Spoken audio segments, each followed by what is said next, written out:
Prime Minister Narendra Modi and Pakistani Prime Minister Nawaz Sharif will meet in Ufa on the sidelines of the SCO summit today. The meeting assumes immense significance, being the first formal meeting between the two leaders since Sharif had attended Prime Minister Modi's swearing-in ceremony in May last year. Both the leaders had last met in Kathmandu in November at the SAARC summit, where they did not have a bilateral meeting. Leaders of the six-member Shanghai Cooperation Organization to hold summit in Ufa today. Stage is all set for India to be included as full-fledged membership of Shanghai Cooperation Organization. The Shanghai Cooperation Organization groups like China, Russia and the former Soviet republics of Tajikistan, Uzbekistan, Kazakhstan and Kyrgyzstan, while India, Pakistan, Iran, Afghanistan and Mongolia are observers. Prime Minister Narendra Modi expressed confidence that BRICS can play a major role in mitigating global challenges. In his address to the BRICS summit in Russian city of Ufa, Prime Minister suggests 10 steps for future, which include establishment of BRICS Agricultural Research Centre, a railway research centre and a digital initiative. A Delhi court has remanded Aam Aadmi Party MLA Manoj Kumar to 2-day police custody. The MLA was arrested in connection with the case of alleged cheating and land grabbing.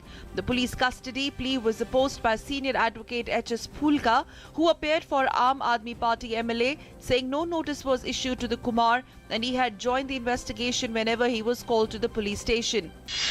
Supreme Court has ordered CBI probe into all Vyapam scam cases and alleged deaths related to it. It issued notice and sought response of centre and the state government on a plea for removal of Madhya Pradesh Governor Ram Naresh Yadav for his alleged involvement in the scam. The court also issued notice to the governor.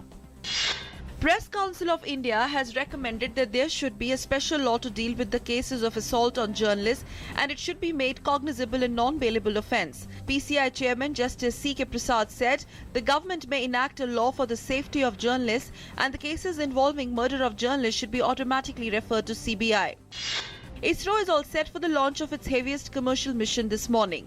The mission will put 5 British satellites in orbit. The 62.5-hour countdown for the 10th July launch began on Wednesday morning. ISRO's workhorse Polar Satellite Launch Vehicle will blast off at 9:58 p.m. tonight from the Satish Dhawan Space Centre at Sriharikota. Enforcement Directorate has emailed copy of summons to ex-IPL chief Lalit Modi. ED officials informed that the copy was sent to him after his lawyer refused to accept summons and returned it on Tuesday. The officials on last Friday issued summons to Modi in a money laundering case registered against him, seeking his presence at his office within 3 weeks. In Himachal Pradesh, due to heavy rains, normal life was disrupted in various parts of the state on Thursday. Several interior roads were blocked due to landslides and the continuous rain has also increased the water level of different rivers in the state. The local Met Department in Shimla has issued warning of heavy to very heavy rainfall in some parts of the state till Saturday. International Monetary Fund has said that India will be world's fastest growing economy for the second consecutive year in 2016 at 7.5%, even as it decreased its current year global economy growth forecast to 3.3%.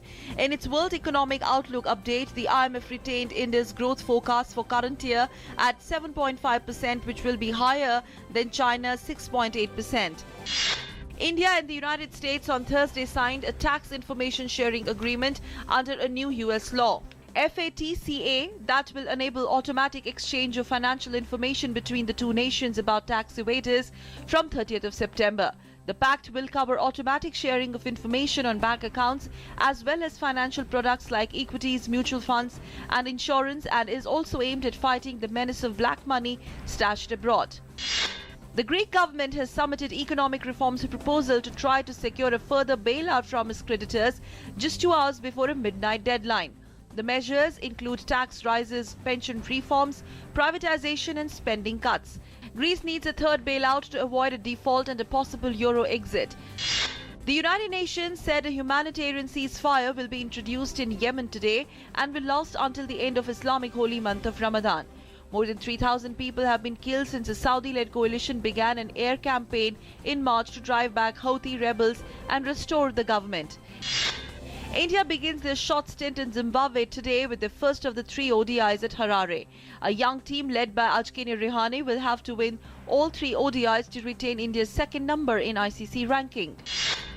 India's Leander Paes and his Swiss partner Martina Hingis made it to the semis at the Wimbledon. They beat unseeded Polish-Russian pair of Marcin Matkowski and Elina Veselina. while combination of Bopanna and Mirza crashed out of the tournament. Serena Williams will lock horns with G. Muguruza of Spain in women's singles finals of the Wimbledon tomorrow.